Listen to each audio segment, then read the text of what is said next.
민주당이 내일 국회 본회의를 열어 상임위원장 선출을 추진합니다. 민주당 몫의 남은 5개 상임위원장과 함께 통합당 몫으로 놔뒀던 예결위원장을 가져와 3차 추경을 처리할지 고심하고 있습니다. 통합당 주호영 원내대표는 상임위원 명단을 국회에 제출하지 않을 것이라고 말해 법사위원장 사수 의지를 거듭 밝혔습니다. 남북관계 경색 국면이 이어지는 가운데 오늘 6.25 전쟁 70주년을 맞았습니다.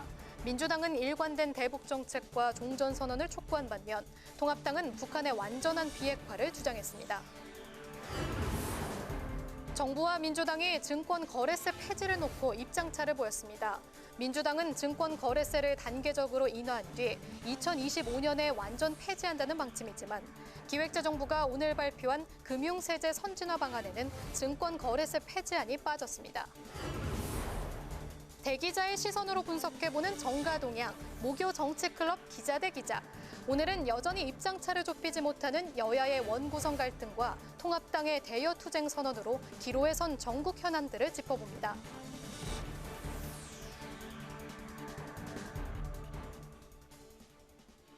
안녕하십니까. 6월 25일 의정종합뉴스 뉴스엔 시작하겠습니다. 강아랑 앵커의 휴가로 다음 주까지 제가 진행을 함께하게 됐습니다. 최선을 다해 빠르고 정확한 의정 뉴스를 전해드리겠습니다. 네, 통합당의 주호영 원내대표가 국회로 복귀했지만 민주당이 단독 선출한 법사위원장을 처리하지 않으면 어떤 협상도 없다는 기존의 입장을 고수하면서 역시 상임위 구성 협상이 공전을 거듭하고 있습니다. 민주당은 통합당이 협상에 임하지 않으면 내일 원구성을 마무리 지을 방침입니다. 보도에 홍혜진 기자입니다.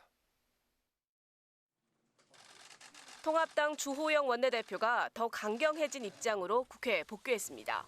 주 원내대표는 거대 의석을 가진 민주당에게 처음부터 협상은 없었다며 민주당 마음대로 국회를 운영해보라고 비판했습니다. 처음부터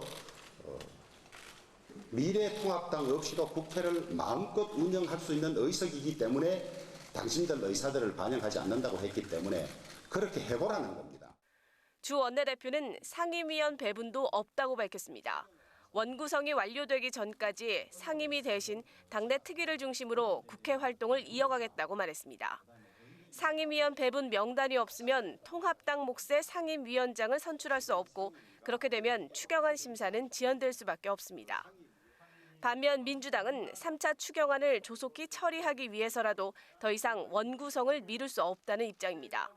민주당은 또 통합당이 상임위원 명단을 제출하지 않겠다고 한 데 대해선 규탄한다며 즉각 상임위원 명단을 제출하라고 촉구했습니다.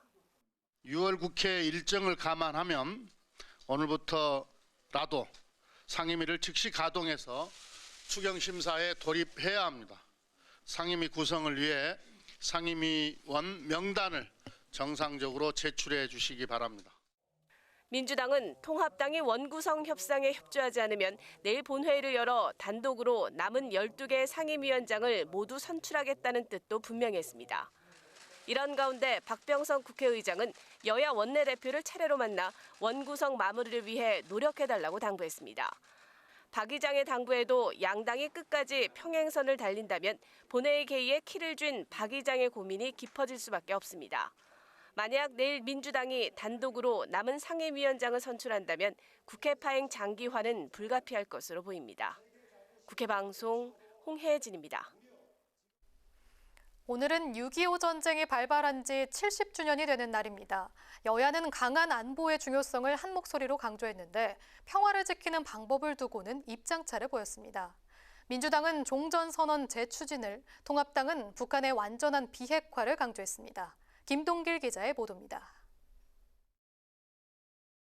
최근 북한의 위협이 계속되고 있는 가운데 맞이한 6.25 전쟁 발발 70주년. 여야는 평화를 지키기 위해선 강한 국방이 필수적이라는데 한 목소리를 냈습니다. 하지만 한반도 평화를 위한 방법론에서는 의견을 달리했습니다. 더불어민주당은 남북 대화와 교류를 제기하고 대북 인도적 지원에 나서는 등 일관된 정책 추진이 중요하다고 밝혔습니다. 또 남북이 긴장과 대치 상태를 종식하고 항구적 평화 시대로 전환하기 위해 종전선언을 다시 추진해야 한다고 말했습니다. 대한민국의 한반도 운전자 역할을 더욱 강화하여 당사국이 참여하는 종전선언을 다시 추진해야 합니다. 국회에서도 종전선언 추진을 뒷받침하는 노력을 다하겠습니다. 그러면서 북한의 코로나 방역 지원을 위해 남북 적십자 회담 등을 적극 추진해달라고 정부에 요청했습니다.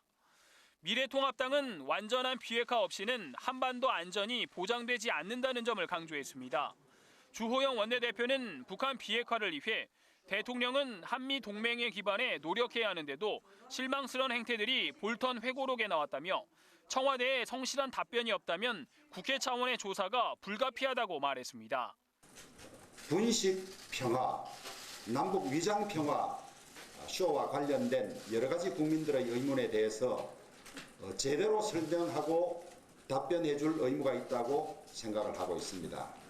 통합당 지도부는 오늘 6.25 전쟁의 전세를 뒤집은 인천 상륙 작전을 기리기 위해 인천 상륙 작전 기념관을 찾아 참배했습니다.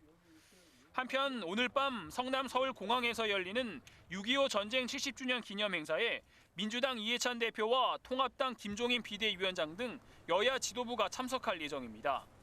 이번 행사에서는 한국 전쟁 당시 전사에 북한 지역에서 발굴된 국군 전사자 유해 147구가 미국을 거쳐 조국의 품으로 돌아오는 귀환식도 함께 열립니다. 국회 방송 김동길입니다.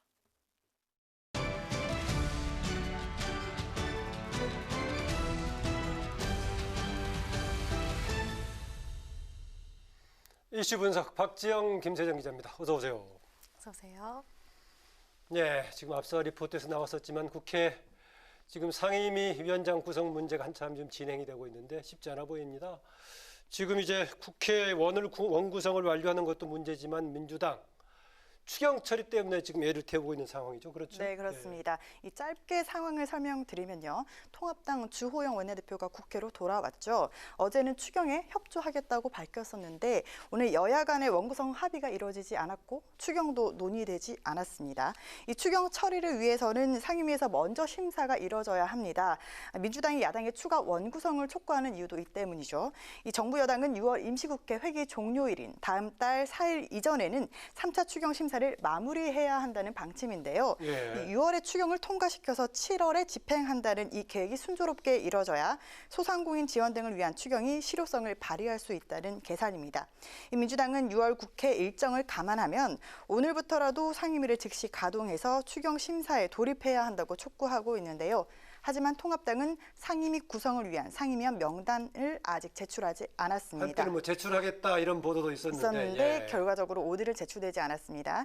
이 민주당 입장에서는 통합당이 말로는 추경에 협조하겠다고 하지만 세세한 조건을 걸면서 시간 끌기 하려는 것 아니냐 이런 우려를 하게 되는 겁니다. 네, 말로만인지 좀 두고 봐야 될 것 같긴 한데요. 주호영 원내대표가 그래도 추경에 협조하겠다고 밝혔고 이제 여야가 추경의 필요성에는 공감을 하는 것 같은데 맞습니다. 아무래도 민주당이 여당이다 보니까 좀 더 마음이 급할 것 같아요. 네, 그렇습니다.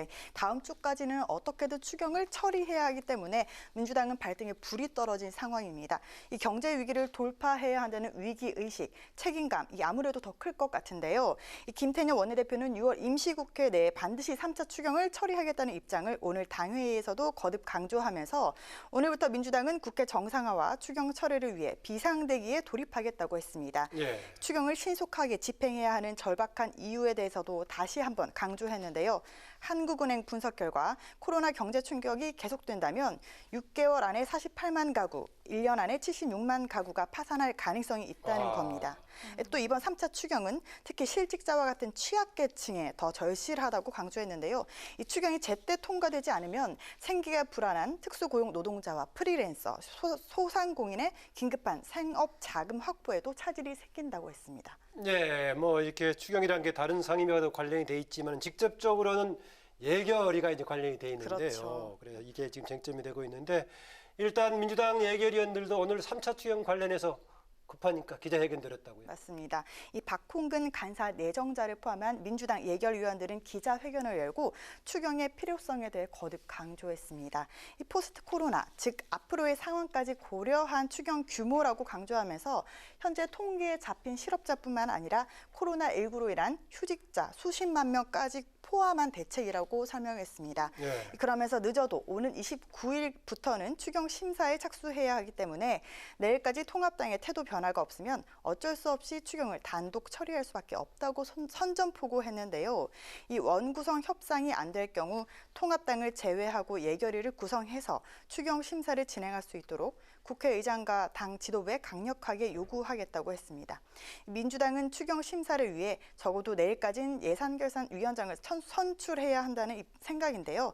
미래통합당 몫으로 남겨뒀던 이 예결위원장을 민주당이 원포인트로 가져와서 3차 추경이라는 급한 불을 끄는 방안도 고민하는 것으로 알려졌습니다. 예, 나중엔 다시 이제 야당 몫으로 하더라도 다시 일단 돌려주더라도 가져오겠다. 그렇죠. 하지만 통합당은 상임위 구성을 위한 죄송합니다. 민주당이 잠시 가져온다는 것이죠. 이제. 네, 그렇습니다. 네. 그래서 불을 끄겠다는 건데요. 이 추경 처리를 위해서 잠시만 가져오고 다만 근데 예결위원장만 선출해서 3차 추경을 처리할 수 있을지에 대해서는 이 유권 해석에 문제가 남았다는 게 민주당이 고민하는 부분입니다. 예. 이 추경 등 예산안은 먼저 소관 상임위 예비 심사를 거친 다음 예결위에 올려서 종합 심사가 이루어지는 순서인데요. 통합당이 끝까지 원구성 협상에 응하지 않을 경우 전체 상임위 구성이 완료되지 않았기 때문에 상임위 차원의 심사가 불가능한 겁니다. 이 경우 국회의장이 각 상임위별 심사 기일을 정하고 그 기한을 넘기면 예결위에서 심사가 가능한데요. 이는 의장의 결단이 필요한 부분입니다. 네, 아무래도 국회의장님의 이제 고민이 깊어질 것 같은데요. 네. 그럼 이제 이슈가 요즘에 되고 있는 인천공항공사 정규직 전환 얘기를 한번 해보죠. 네, 그건 큰 쟁점이죠 지금. 네, 맞습니다. 이게 보안검색 비정규직을 정규직으로 전환한다고 해가지고 지금 크게 이슈가 되고 있어요. 네. 민주당에서는 어떤 입장인가요? 민주당은 공식적인 입장 표명을 자제하면서 파장을 예의주시하고 있습니다. 윤관석 정책수석 부의장은 이번 정규직화는 공공기관 비정규직의 정규직화라는 문재인 정부의 큰 가이드라인에 따른 조처이고 큰 방향에 대해서 정부가 이야기할 수는 있지만 당에서 입장을 표명할 때는 아니라고 선을 그었습니다. 당에서 공식 입장을 자제하는 상황인데요. 일각에서는 이번 논란에 대한 근본적인 해결책이 필요하다는 목소리도 나왔습니다. 네. 고민정 의원과 박범계 의원이 자신의 SNS를 통해 입장을 밝혔는데요. 고민정 의원은 이 사안의 본질은 온갖 차별에 시달리는 비정규직이 넘쳐나는 왜곡된 현실에서 출발한다며 일자리 정상화가 필요하다는 글을 올렸고요. 박범계 의원은 그만큼 일자리에 대한 청년들의 요구가 절실하다는 방증이라면서 청년들을 벤처 창업으로 유도하기 위한 정부와 민간의 대규모 투자가 필요하다고 밝혔습니다. 네, 아무래도 정부 여당 쪽이기 때문에 이제 청와대 쪽이 조치에 같이 가야겠지만 그래도 조심스럽다라는 여당 입장인데 야당의 미래통합당 입장 어쩐가요? 예, 미래통합당은 이제 절차상의 문제가 있다, 공정하지 못하다는 점을 지적을 했습니다. 그 김종인 비상대책위원장, 인천공항 문재인 대통령의 약속을 지키느라 이런 일이 생긴 것이라고 비꼬았는데요. 문재인 대통령이 지난 2017년 취임 3일차에 인천공항을 찾아서 그 비정규직의 정규직 전환을 약속한 걸 말하는 겁니다. 네, 맨 처음 현장 방문했던 거죠. 네, 그렇습니다. 그 인천공항에서 정규직 전환 채용 기준 날짜를 이 시점으로 잡아서 지금 또 논란이 되고 있거든요. 네. 김 위원장은 취직하려고 공부를 열심히 하는 사람들에게 허탈감을 준 것이라며 이에 대한 반론을 제기하고 정할 수밖에 없는 것이라고 밝혔습니다. 김은혜 대변인도 논평을 내고 청와대를 강하게 비판했는데요. 대통령이 방문하기 전에 고용된 비정규직 직원은 정규직 프리패스 승차권을 받는 것이라며 노력하는 사람들의 자리를 뺏는 결과의 평등이어서는 안 된다고 강조했습니다. 김재섭 청년 비대위원도 비판에 가세했는데요. 그 조국 아빠 찬스에 이어 이번 인천공항 사태는 그 문재인 대통령 찬스를 일컫는 말이죠. 문파 찬스가 젊은이들에게 절망을 느끼게 한다고 말했습니다. 좀 강하게 이야기를 한 건데요. 통합당은 앞으로 청년 이 비대위원들을 중심으로 청년 실업과 비정규직 문제를 분석하고 사례를 연구해서 비대위 차원에서 대안도 제시할 예정이라고 합니다. 네, 아무래도 청년들에게 이 취업은 정말 중요하고 민감한 문제잖아요. 이런 가운데 이제 미래통합당 하태경 의원이 로또 취업 방지법을 발의했다고 하는데 어떤 내용인가요? 이제 그 하태경 의원 자신의 그 SNS를 통해서 청와대가 그 반칙을 공정으로 착각하고 있다 이런 자신의 의견을 밝히기도 했는데요. 하 의원이 준비하고 있는 법안은 그 공공기관 운영에 관한 법률안 개정안입니다. 공공기관에서 공정한 룰을 통해 채용이 이뤄질 수 있도록 관련 내용을 법제화하겠다는 건데요. 그 공공기관의 신입 또는 경력 채용 시에 일반 국가 공무원과 동일하게 공개 채용 방식을 도입하는 게 핵심 내용인 것으로 알려졌습니다. 네, 지금 민주당의 인사청문회에서 공직 후보자 도덕성 분야에 대한 검증은 비공개로 하자 하는 이런 법안을 지금 발의해서 논란이 되고 있어요. 박지영 기자. 네, 지난 19일 민주당 홍영표 의원이 대표 발의한 건데요. 그 인사청문회법 개정안입니다. 그 청문회를 그 공직윤리위원회 청문회와 공직역량청문회로 나눠서 이제 실시하는 윤리와 역량을 구분해서 하자. 그렇습니다. 네. 이제 쉽게 말해서 도덕성과 업무 수행 능력을 분리해서 검증을 하자는 겁니다. 네. 이 왜 논란이 되고 있냐면 그 도덕성을 검증하는 공직윤리청문회를 비공개로 하겠다는 내용 때문인데요. 그동안 청문회의 문제점으로 지적돼온 공직 후보자에 대한 과도한 인신공격 또는 신상털기를 막겠다는 취지인데 이에 대한 미래통합당 반발 만만치 않습니다. 그 입법부의 존재마저 망각한 여당의 무조건 후보자 감싸기라며 인사청문회 프리패스법이라고 맹비난했습니다. 예. 네. 그렇다면 미래통합당에서는 이 인사청문회와 관련해서 어떤 법안을 또 준비하는 게 있나요? 그 어제 그 통합당 엄태영 의원이 그 인사청문회를 강화하는 법안을 발의를 했습니다. 네. 내용을 살펴보면요. 그 먼저 공직 후보자 선서에 허위 진술을 할 경우 위증의 벌을 받도록 하는 내용을 담았습니다. 그 현행법상으로는 청문회에서 그 공직 후보자가 허위 진술을 해도 처벌할 수 있는 규정이 없기 때문인데요. 또 그동안 청문회에서 빈번하게 문제가 됐던 자료 제출 부분도 좀 개정안을 손질하겠다라는 내용을 밝혔는데 후보자가 자료를 성실하게 제출하지 않았다며 그 청문회 시작 전부터 좀 여야가 공방을 벌이거나 파행되는 일들이 좀 있었잖아요. 네. 이 자료 제출 요구를 정당한 사유 없이 응하지 않는다고 판단할 경우에 위원회 의결로 후보자나 해당 기관을 고발할 수 있도록 하겠다는 겁니다. 네, 그런데 지금 이제 도덕성 관련 부분에 대한 비공개 검증 얘기는 이번에 처음 나온 것이 아니라 이전에도 나왔었고 심지어는 법안도 발의된 적이 있다죠? 그렇습니다. 네. 당시에 이제 좀 여야가 지금하고는 좀 뒤바뀐 상황이었는데요. 지난 2013년 통합당의 전신이죠.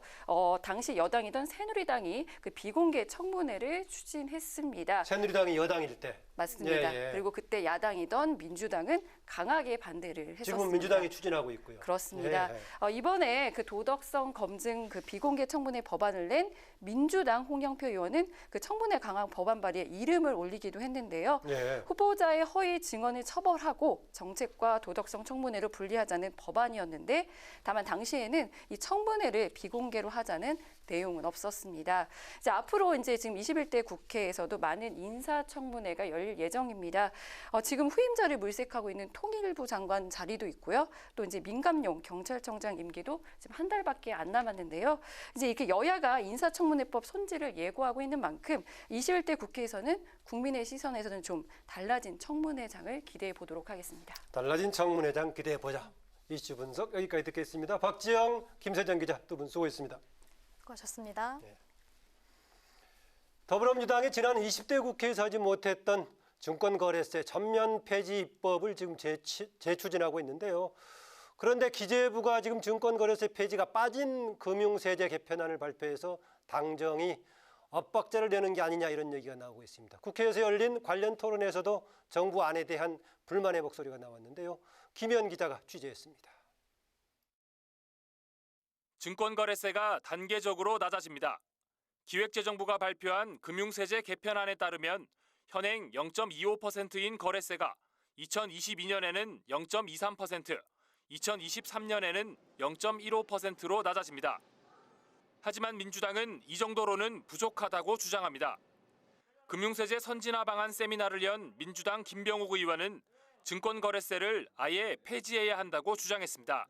저희 당의 총선 공약임에도 불구하고 정부 안에 증권거래세 폐지에 대한 스케줄과 언급이 없었다. 네, 그 부분에서 상당히 아쉽게 생각을 하고 있습니다. 이 같은 주장에 힘을 싣는 전문가 의견도 나왔습니다. 황세훈 자본시장연구원 연구위원은 투기 억제를 위해 증권거래세를 도입했지만 지난 10년간 주식 거래량이 꾸준히 줄어들어 현재 시장 상황과 맞지 않다며 거래세 폐지를 주장했습니다. 장기적으로 봤을 때 증권거래세는 완전히 폐지하는 수준까지 가져가는 것이 이제 세제적 측면에서 더 합리적이다라고 판단을 하고 있습니다. 증권거래세 폐지를 총선 공약으로 내걸었던 민주당은 지난 20대 국회에선 입법을 못했지만 이번엔 처리 의지가 강합니다. 유동수 의원은 2025년 증권거래세 전면 폐지를 담은 법안을 이미 발의했고 국회 정무위 간사를 맡고 있는 김병욱 의원도 비슷한 내용의 법안을 준비 중입니다. 임재현 기재부 세제실장은 거래세를 줄여나가겠지만 세수 감소 우려를 감안하면 완전히 폐지하긴 어렵다고 선을 그었습니다. 정부는 증권거래세를 낮추는 증권거래세법 개정안을 9월 초에 국회에 제출할 계획입니다. 증권거래세 폐지 여부를 두고 정부와 집권 여당이 엇박자를 내는 모습인데 향후 국회 심의 과정에서 격론이 예상됩니다. 국회 방송 김희연입니다. 북한이 최근 대남 군사행동 보류를 결정하면서 남북관계가 잠시 숨고르기에 들어갔습니다. 남북관계 안정적 관리가 중요한 국면인데 정세현 전 통일부 장관은 한미 워킹그룹이 족쇄가 되고 있다며 이를 풀고 북한에 대한 인도적 지원에 나서야 한다고 주장했습니다. 민주당도 대북 제재 완화를 추진하기로 했습니다. 보도에 강민지 기자입니다. 지금 현재 북한에서 이걸 보류한다라고 했는데 저는 완전히 철회해야 된다라고 생각하고 있고. 정경두 장관의 국회 발언이 나오자 김영철 북한 노동당 부위원장이 강하게 비난하면서 자중하라고 경고했습니다. 군사행동을 보류했지만 언제든지 상황을 악화시킬 수 있음을 내비친 셈입니다. 최근 상황과 관련해 정세현 전 통일부 장관은 북한은 남측이 물밑 제안을 해주길 바라는 것 아니냐며 북한 경제가 돌아가도록 인도적 지원을 해야 한다고 밝혔습니다. 비핵화, 대북 제재 문제를 조율하는 협의체인 한미 워킹그룹에 대해서도 비판적인 입장을 내놨습니다. 한미 워킹그룹이 생겼다고 외교부가 자랑스럽게 얘기할 때 족쇄를 찾구나. 헤어나지 못한 결과 지금 북한이 이런 폐악질을 부리기까지 됐습니다. 그리고 북한을 달래가지고 그런 식으로 타협을 할 수 있도록 맺는 것은 쌀과 비료의 힘입니다. 한미 워킹그룹이 오히려 남북 관계를 악화시킨 측면이 있는 만큼 그 족쇄를 풀어야 한다는 주장입니다. 그러면서 미국의 대북 정책을 비판했습니다. 북한 핵 문제를 키운 건 미국이라며 미국이 90년대 초 북한과 수교를 했다면 한반도 냉전 구조가 해체됐을 거라는 지적입니다. 핵심은 여기서도 수교입니다. 미국이 수교를 거절하는 바람에 그 이후에 30년이 흘렀는데 가다서다 하고 이게 해결될 뻔하다가 또 꼬이고 그러다 다시 또 해결될 뻔하다가 꼬이고 그랬습니다. 민주당에서는 대북 제재 완화 요구가 나오고 있습니다.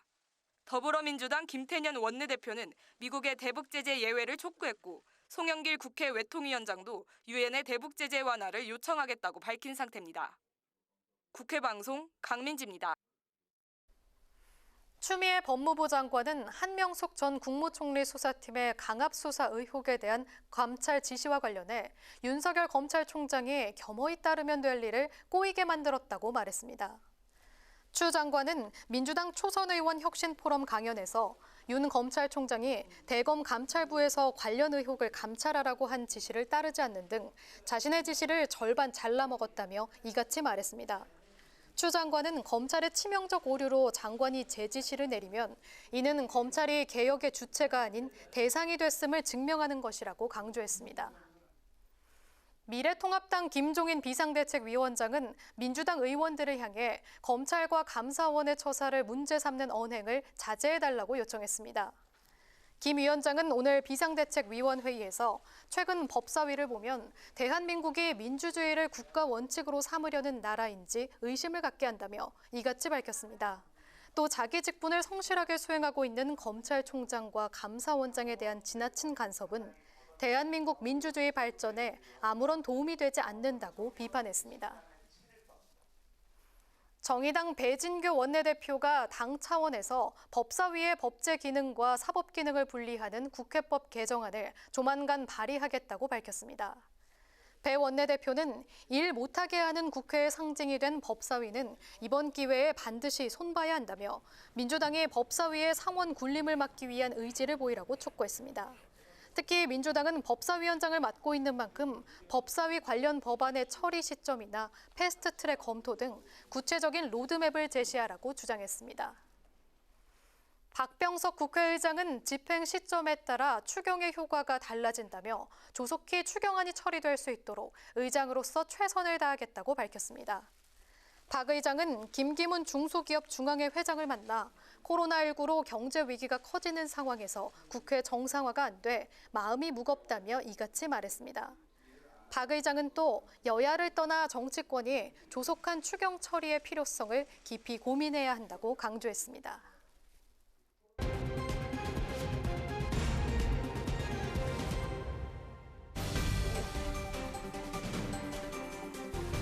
사람들의 시선을 끈 정치 뉴스, 오늘의 정치톡 시간입니다. 6월 25일 정치면을 장식한 뉴스는 무엇이었는지 첫 번째 정치톡부터 만나보시죠. 정세균 국무총리가 취임 이후 매주 목요일에 갖는 모임이 있습니다. 사회 각계 인사들과 국정과제 등을 논의하는 모교대화라는 사회적 대화체인데요. 소통 창구로 큰 역할을 하고 있는 이 협치 모델이 국회에서도 만들어져 눈길을 끌고 있습니다. 더불어민주당 원내수장인 김태년 원내대표가 국회판 모교대화 추진에 나섰습니다. 오늘부터 매주 목요일 저녁 사회 각계각층의 목소리를 직접 경청하는 자리를 갖기로 한 건데요. 허심탄회라는 이 이름의 모임은 각계각층의 집단 지성을 모아 민생경제 문제를 논의하고 사회적 갈등 해결과 협치 모델을 꾸리겠다는 취지라고 합니다. 모임 초반부는 코로나19로 어려움을 겪는 경제 현장의 목소리를 듣는 데 주력한다는 계획인데요. 오늘 오후 6시부터 시작된 첫 허심탄회 모임은 코로나 사태로 직격탄을 맞고 있는 항공업계와 관광업계 경영진들을 초청해서 애로사항을 듣고 있습니다. 다음 달에는 경제단체장들에 이어 제조업계 중소기업인 또 노동계와 대화에 나설 예정이라고 합니다. 김 원내대표의 이런 시도는 스웨덴의 모교클럽과 정 총리의 모교 대화 모델을 토대로 하고 있는 것으로 전해졌는데요. 취임 후 경제 문제 해결을 21대 국회 최우선 과제로 꼽아온 만큼 앞으로 허심탄회를 통해 여당과 노동계 그리고 재계가 함께 참여하는 새로운 사회적 협의 채널을 구성하겠다는 계획으로 풀이되고 있습니다. 스웨덴식 협치 모델인 모교클럽은 에를란데르 총리가 재임 23년 동안 한 번도 거르지 않은 걸로도 유명하죠. 모든 국민들에게 귀를 열어놓고 허심탄회하게 듣겠다는 김태년 원내대표의 소통 정치가 일하는 국회의 튼튼한 기초가 됐으면 좋겠네요. 이어서 오늘의 두 번째 정치톡입니다. 올해 2월이었죠. 자유한국당이 새로운 보수당 등과 함께 합당을 하면서 탄생하게 된 미래통합당. 그런데 조만간 이 미래통합당이 간판과 집을 바꾸게 될 것 같습니다. 당명 개정과 당사 이전에 나선다는 소식인데요. 어떤 이유일까요? 미래통합당이 약 4개월 만에 또다시 당명을 바꾸는 작업에 들어간다는 계획을 세웠습니다. 또 당사를 매입해서 이전하는 방안도 함께 검토 중인 것으로 알려졌는데요. 21대 총선을 위해 미래통합당을 만들었지만 선거에 참패한 만큼 새로운 간판으로 2022년 대선에 나서기 위해서라고 합니다. 김종인 비대위원장은 최근 출입 기자단과의 오찬 간담회에서 현재 당명인 통합당에 대해 보수 통합이 시급한 상황에서 통합을 앞세우다 보니 그렇게 결정됐지만 지금은 아니지 않는가라며 당명 개정의 필요성을 강조한 바 있는데요. 김은혜 대변인도 의원들 역시 상당 부분 공감대를 갖고 있다며 당명 개정 추진 계획을 밝혔습니다. 다만 새 이름을 정하는 데까지 시간은 걸릴 것으로 보입니다. 비대위는 해당 작업을 주도할 홍보본부장을 조만간 임명한 뒤 국민 여론을 수렴하는 과정도 거친다는 계획인데요. 현재 영등포에 위치한 당사도 국회 앞으로 이전을 추진해서 접근성을 높이고 당직자들과의 소통을 강화하겠다고 밝혔습니다. 한편 미래통합당의 당명 개정 추진 소식이 전해지자 무소속 홍준표 의원은 자신의 SNS를 통해 참 적절한 결정이라 생각했다며 모처럼 김 위원장과 한 목소리를 내기도 했습니다. 우리나라 정당사를 보면 선거 때마다 모이고 흩어지기를 반복하면서 당명도 계속 바뀌어 왔습니다. 영국 보수당은 186년, 미국 공화당은 166년의 역사를 자랑하는데 이제 우리도 100년 정당 하나쯤은 나와야 하지 않을까요?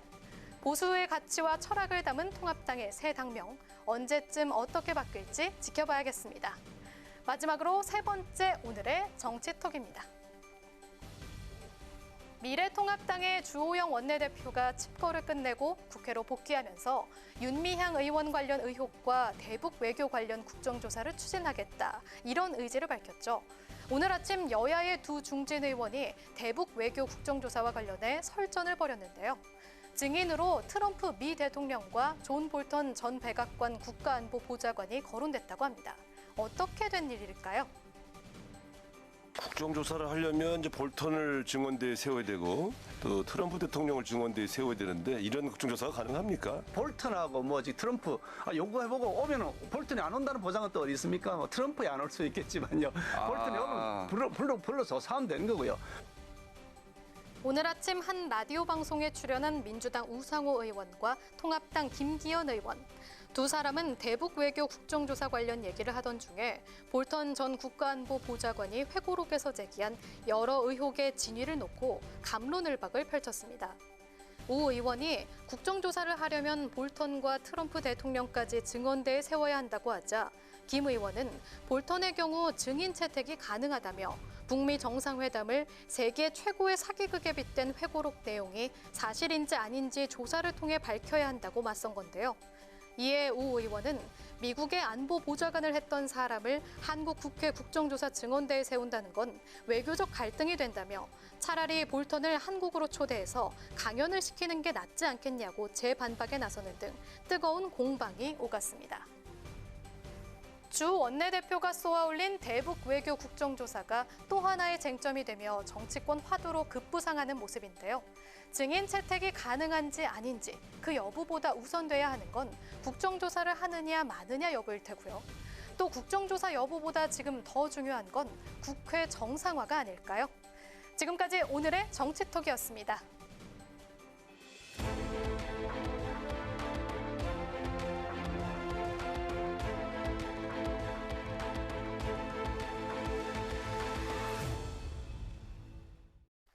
네, 정치권 동향을 대기자의 시선으로 짚어보는 목요 정치클럽 기자 대 기자 시간입니다.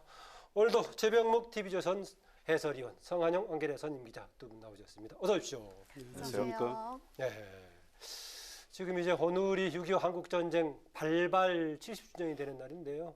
잠시 후 8시에 경기 성남 서울공항에서 개최되는 기념행사에 여야 지도부가 참석한다고 하는데 최근 상황이 70주년을 갖는 의미, 10단위 숫자에 비해서 조금 여러 가지 다른 변수 때문에 국내외적인 변수 때문인지 그렇게 주목은 받지 못하고 있습니다. 분위기 상황이 어떻습니까? 예전에 비춰봤을 때. 글쎄요, 저는 대한민국 최대 비극이죠. 해가 갈수록 더 상처가 깊어지는 거 아닌가 싶고요. 이게 이제 그 비극적인 분단 그리고 냉전 구도 이 멍에에서 우리가 지금도 벗어나지 못하고 있는 거 아닌가요? 참 잘 극복을 해야 될 텐데 참 가슴 아픈 일입니다. 세월이 지나면 옅어져야 되는데 깊어진다는 표현을 하시네요. 글쎄요, 6.25라는 것은 6.25 전쟁의 본질이 있잖아요. 그 본질은 이제 남침이었다 하는 것이고, 그건 이미 다 소련의 자료나 그런 데에서 다 드러난 내용 아니겠습니까? 80년대는 소수설이 나온 적도 있습니다. 한때 소수설이 나왔는데 이제 90년대에 들어서 어떤 소련이나 중국 같은 데 자료가 드러남으로써 정리가 됐죠. 이제 완전히 정리가 됐죠.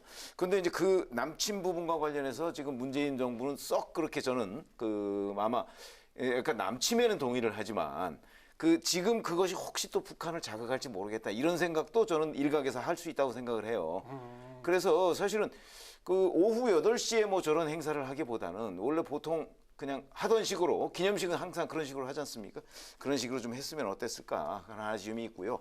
이제 전후 세대가 사실 우리 사회의 주역으로 등장하고 이제 전후 세대도 지금 거의 물러가는 상황이 됐지 않습니까? 그러다 보니까 이 6.25의 의미는 점점 더 퇴색하는 것 아닌가 조금 안타깝게 생각합니다. 그게요, 사실은 우리가 제3차 세계대전을 우리가 대리전 같은 걸 치러준 그런 한국 전쟁을 그렇게 해석할 수 있다. 학술적으로는 그렇게 해석하는 분들이 많고요. 자, 미국하고 중국이 전쟁을 했죠, 그때. 근데 지금 미국하고 중국이 세계 패권을 놓고 정면 충돌을 하고 있습니다. 그래서 제가 아까 70년이 지났지만 상처가 지금 다시 더 좀 아프다 이런 표현을 드린 거고요. 뭐 문재인 정부 일각에서 누가 뭐 남침을 부정을 하겠습니까? 그런 거 아니 제가 아니고요. 남침을 부정했다는 의미가 아니고 그렇기 때문에 오늘 행사의 그 어떤 모양이나 규모 같은 것이 저 성남공항에서 저런 식으로 치를 것이 아니다. 저는 그 얘기죠. 네. 예, 아프고 그 정도로 안타깝다고. 하시고요. 이제 이 부분은요. 예. 네, 6.25 전쟁에 대해서 좀 아프고 안타깝다는 이야기 해주셨는데요. 6월 25일 저희도 오늘 좀 특별한 마음으로 첫 번째 주제 함께 살펴보도록 하겠습니다. 먼저 성 기자님 발제해 오셨죠?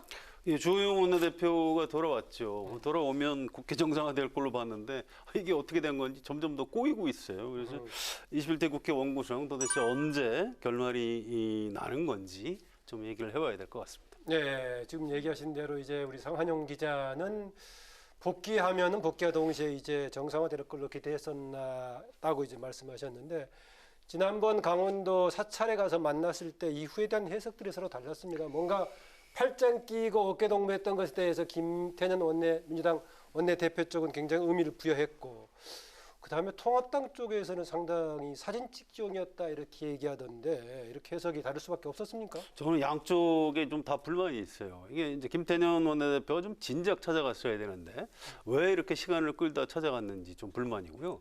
아니 사실 이런 사진은 그렇게 꼭 보여주는 게 능사가 아닙니다. 뭔가 여야 원내대표가 만났으면 뭔가 내용이 있는 뭐 밀담까지는 아니래도 막후 협상이라도 해야 되는 거지.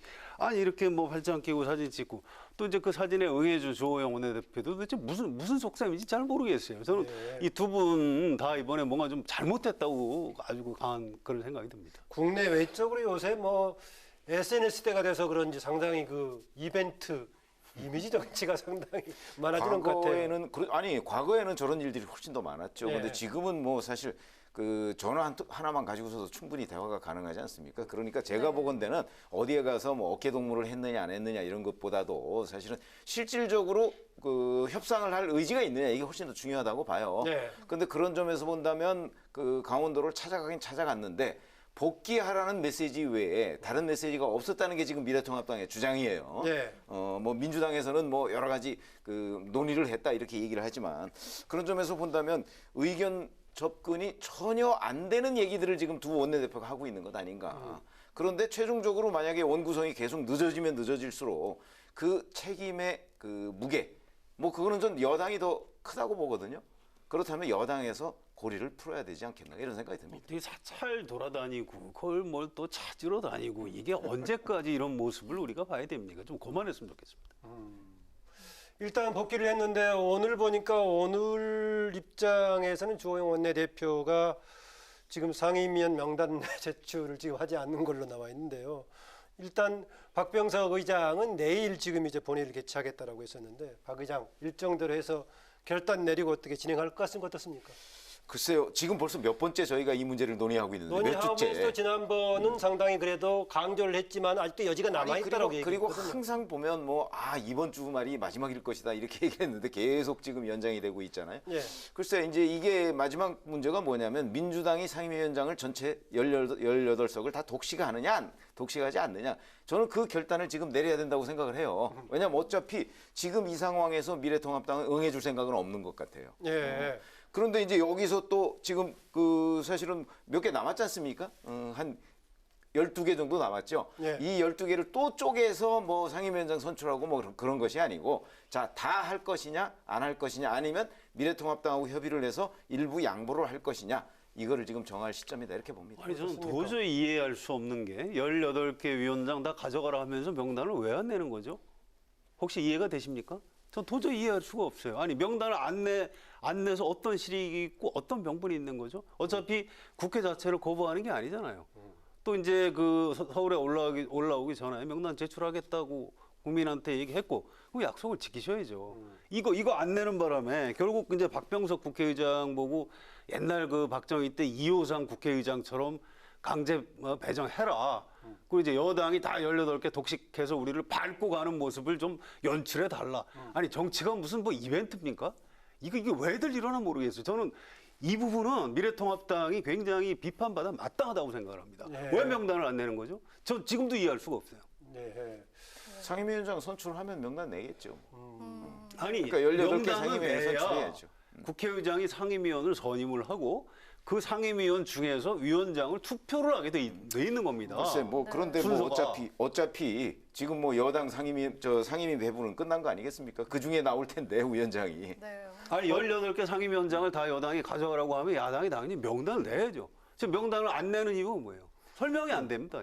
그동안에 상당히 합의의 방식, 협상의 방식을 강조했던 상환영 기자가 오늘 상당 분통이 터져서 아니 이 부분은 잘못된 거예요. 명단을 저는 내일 아침이라도 내야 된다고 생각합니다. 예. 내면 해결이 돼요. 네, 내일 아침이라도 내야 한다고 말씀하셨는데 일단 내일 본회의가 지금 예정이 되어 있어요. 만약에 열린다면 좀 어떻게 상임위가 구성될 거라고 좀 예측하시나요? 절충 방법도 나오고 있고 하던데. 그건 내일 아침 돼서 아마 판단을 할 겁니다. 이게 사실 더불어민주당의 정치적 계산하고 박병석 국회의장 생각하고 좀 다를 수가 있습니다. 아하. 지금 여당은 아무래도 이제 문재인 정부의 성공을 위해서 뭐 3차 추경도 해야 되고 여러 가지 중요한 과제, 현안 처리를 해야 되죠. 그런데 아니 박병석 국회의장이 협조하지 않으면 이게 상임위원 강제 배정이 안 되는 거고요. 이게 얼마나 부담스럽겠습니까, 국회의장이. 또 투표를 진행을 시켜야 되는 거는 국회의장이 해야 되는 거죠. 그래서 저는 내일 본회의가 열릴지도 잘 모르겠어요. 이게 과연 그 전 상임위원회하고 예결특위위원을 박병석 의장이 내일 바로 강제로 선임할 수 있을까요? 저는 그거 굉장히 좀 무리한 요구라고 생각합니다. 여러 가지 현재 겉에에 지금 이제 보도가 되는 것들은 서로가 이제 정말 북한식의 벼랑 끝 비슷하게 대결을 하고 있는 것처럼 보이는데 여러 가지 절충 방식도 나오고 있더라고요. 글쎄 근데 그 양쪽에 물어보면 뭐 구체적인 협상이 오고 가고 있는 건 없는 것 같아요. 그러니까 일단 그 지금 미래통합당 입장에서는 그들 표현대로 따지면 단 한 번도 제대로 된 양보안을 들어본 적이 없다는 거거든요. 그러니까 그냥 우리는 이렇게 할 테니까 민주당이 우리는 이렇게 할 테니까 미래통합당은 빨리 들어와라 하는 얘기 외에는 듣질 못했다. 애초에 발표된 것 이상 진전된 게 없다. 진전된 게 없다 그러면서 그러니까 이제 그 주호영 원내대표 같은 경우는 뭐 수모를 겪었다 지금 이런 얘기를 하고 있거든요. 예. 그 진위는 뭐 저희가 파악하기가 쉽지는 않은데 어찌됐든 간에 그 사실은 그 협상하기로 말하면 또 금방 이루어질 수도 있거든요. 저는 어떤 의미에서 본다면 뭐 지금 오늘 저녁이나 내일 아침 내일 이제 본회의가 예정이 돼 있으니까 그 동안에라도 뭔가 좀 진지한 대화를 했으면 좋겠어요. 어차피 이제 주호영 원내대표 서울로 복귀했으니까. 네, 뭐 이대로 진행이 된다면 결국은 뭐 의회가 정상화되는 시기가 늦으면 늦을수록 국가적인 차원에서는 바람직하지 않는데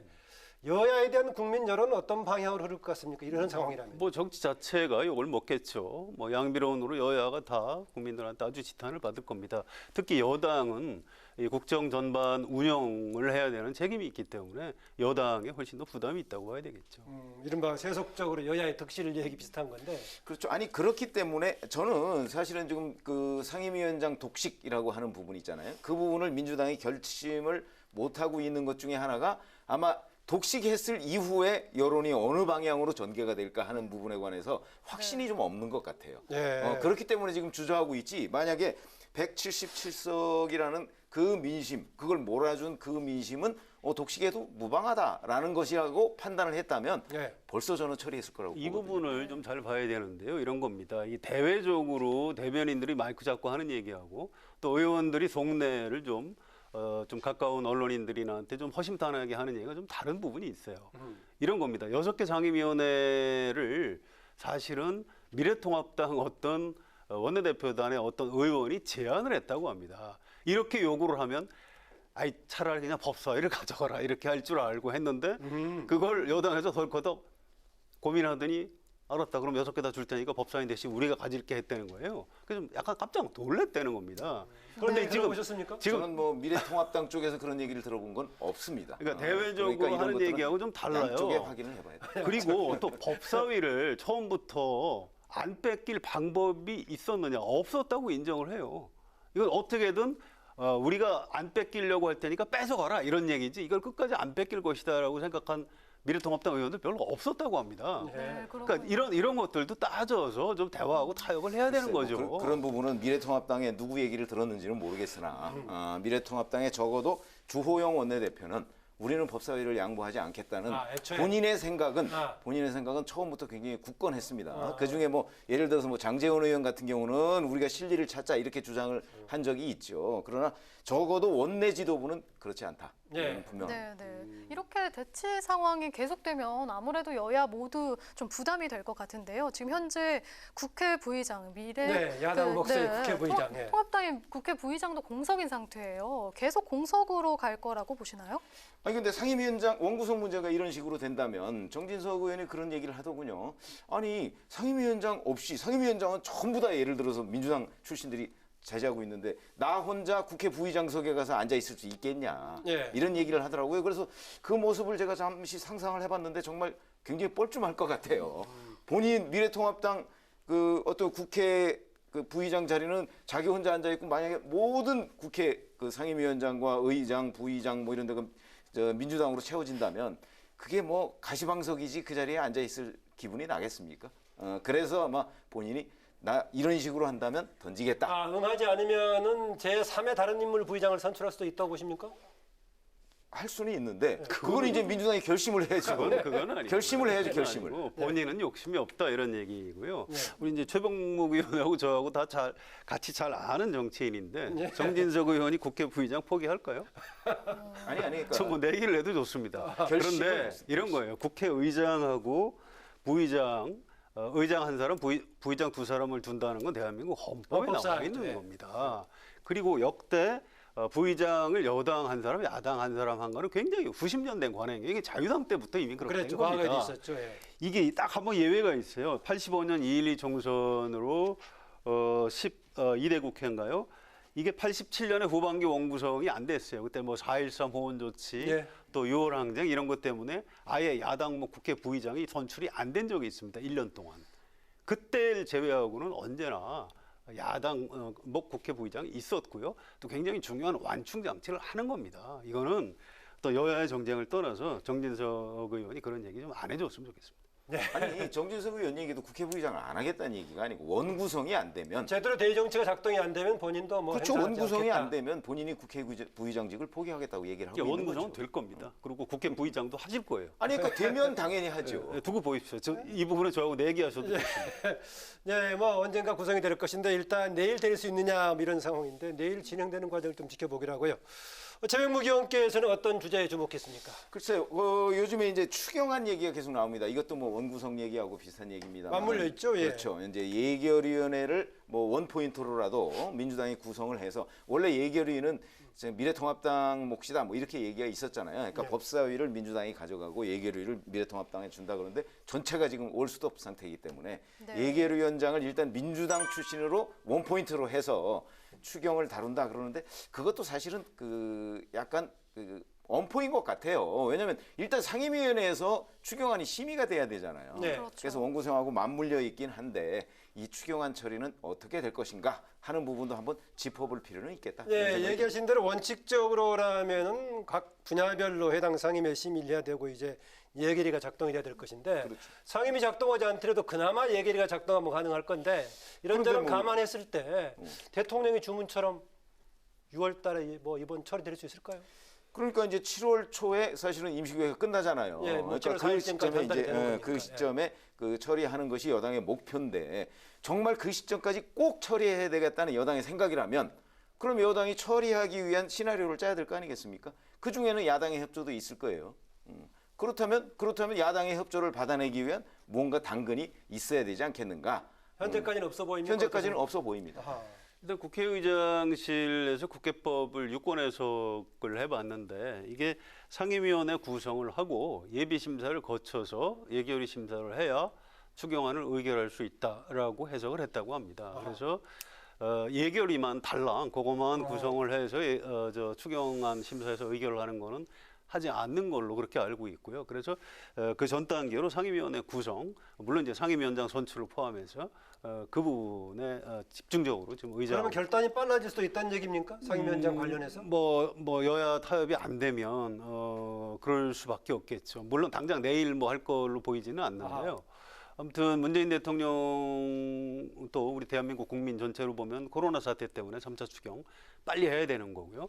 또 이제 야당 입장에서는 우리 최소한의 좀 대우를 해달라 이제 이런 요구를 하고 있는 거고 이 가운데 어딘가 좀 절충점이 있을 거예요. 그러면 이제 여야의 상임위 배분 문제가 장기적인 뭐 세력 싸움뿐만이 아니라 당장은 3차 추경 전략과도 맞물려 있다라고 봐야겠네요. 그렇게 보여지죠.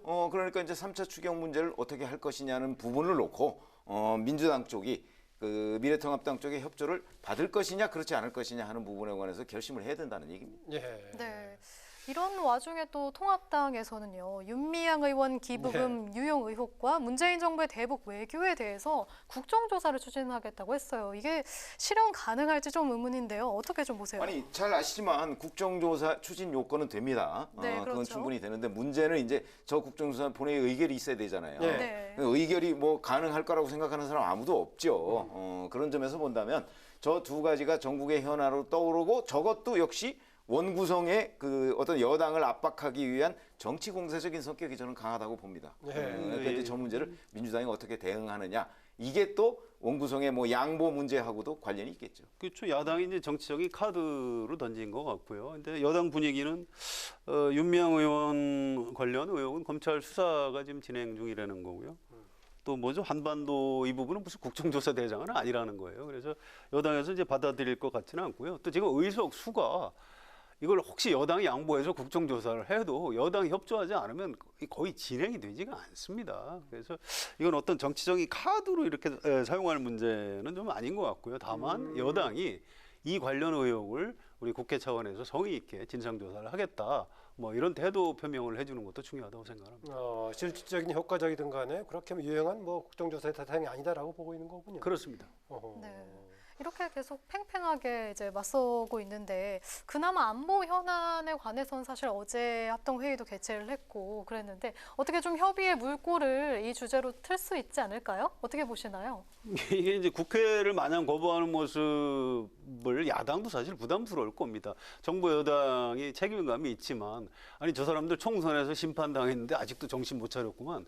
실제 여론조사를 하면 그 여론이 더 높아요. 굉장히 좀 놀라운 일인데 저처럼 정치부 기자들 내부에서는 이 여당이 좀 너무 밀어붙이는 거 아니야? 야당이 좀 안 됐네 이렇게 생각을 하는데 일반 국민들 생각은 좀 다르신 것 같아요. 그래서 지금 야당에서도 이런 지지층뿐만 아니고 지난 총선 때 붙잡힌 어떤 중도층 여론도 좀 생각을 해서 일정 부분 좀 양보안을 좀 내줬으면 좋겠습니다. 네, 이런 방식의 초당적인 협력 뭐 가능하겠어요? 지금 상임위는 가동이 안 돼도 그냥 이제 모임 회의 방식으로 했던 건데. 그렇죠. 주호영 원내대표도 그런 얘기는 했더군요. 뭐 특위 또는 무슨 클럽 비슷한 거 뭐 이런 식으로 해서 그게 이제 상임위를 대체하는 그 역할을 할 수 있도록 하겠다. 그런데 그것도 제가 보기에 실효적이진 않아요. 그러니까 사실은 두 당의 원내대표가 모여서 정말 어떻게 할 것이냐 이 문제를 라는 거 저는 최종 결론을 좀 냈으면 좋겠어요. 그래서 민주당이 결심할 부분이 있으면 하고 그다음에 뭐 미래통합당이 할 부분이 있으면 하고 이렇게 되는 것이지 서로 지금 이제 저는 확신이 없는 것 같은 느낌이 들거든요. 민주당이든 미래통합당이든. 그러니까 자기들이 단독으로 했을 때 또는 완전히 국회를 박차고 전혀 협조를 안 했을 때 그때의 여론 동향이 어떻게 움직일 것인가 부분에서 양당이 전부 확신이 없는 것 같아요. 네. 좀 확신을 가지고 정치를 하시기 바랍니다. 예, 여야 대치 얘기를 하면서 지금 한반도 상황에서 최근에 강원이 왔다 갔다 합니다만은 남북 간의 갈등 성격이 약간 달라 보이기도 하고 어떤 면에서는 또 해법이 같이 필요하기도 보이는데 이건 어떻게 봐야겠습니까? 그렇죠. 뭐 경쟁 국 내부의 대치, 남북 간의 대치. 뭐 경쟁 북한이 또 우리 동포이기도 하죠. 뭐 적대적 성격의 존재이기도 합니다만 여야도 마찬가지입니다. 이게 선거 때는 뭐 상대를 꺾어야 내가 이기는 거니까 굉장히 뭐 죽고 사는 그런 관계지만 또 선거 끝나고 이렇게 국정을 끌어갈 때는 협조를 해야 되는 겁니다. 그래서 여야 간에 지금 타협을 해야 될 것 같고요. 지금 미래통합당에서 뭐 이왕 이렇게 된 거 그냥 승자 독식으로 가자 좀 이런 얘기를 하는데 저는 이게 좀 받아들이기 어려워요. 그 야만의 시대로 지금 다시 돌아가야 되는 겁니까? 예. 안 되는 겁니다. 정치라는 게 이벤트가 아니에요. 어차피 양쪽에서 협상을 해가지고 타협을 해야 되는 겁니다. 얘기하신 대로 원래 뭐 국제 정치는 무정부 정치라는 얘기도 있지만 국내 정치가 유사하게 되면 곤란하죠.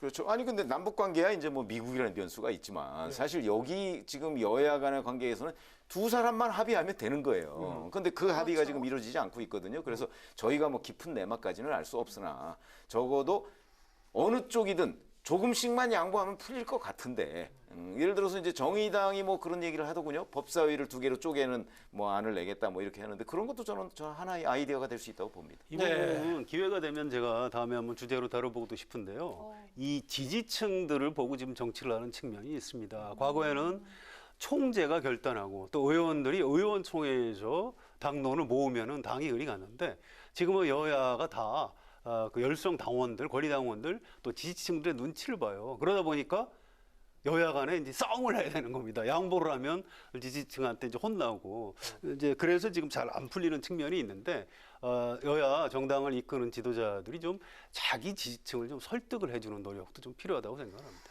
네, 그 말씀하신 대로 선거에서 당선될 때는 적극적인 지지층의 지지를 받아서 당선되지만 당선된 이후에는 국민 전체를 대변해야 대의제가 잘 돌아간다. 뭐 이런 얘기도 있습니다. 어쨌든 간에 그동안의 코로나 상황 예전하고는 다르게 정치권도 대응해야 된다라고 했는데 지금 문제는 안 풀리고 있습니다. 오늘 두 분 관련된 얘기를 지적해 주셨는데요. 오늘 마지막으로 두 분의 한 줄 논평 한마디씩 듣고 마무리하겠습니다. 먼저 최 의원님. 제가 사실은 대화하는 중에 여러 차례 말씀을 드렸지만 벌써 저희가 한 3주째, 4주째 국회 상황을 가지고 얘기를 하고 있습니다. 네.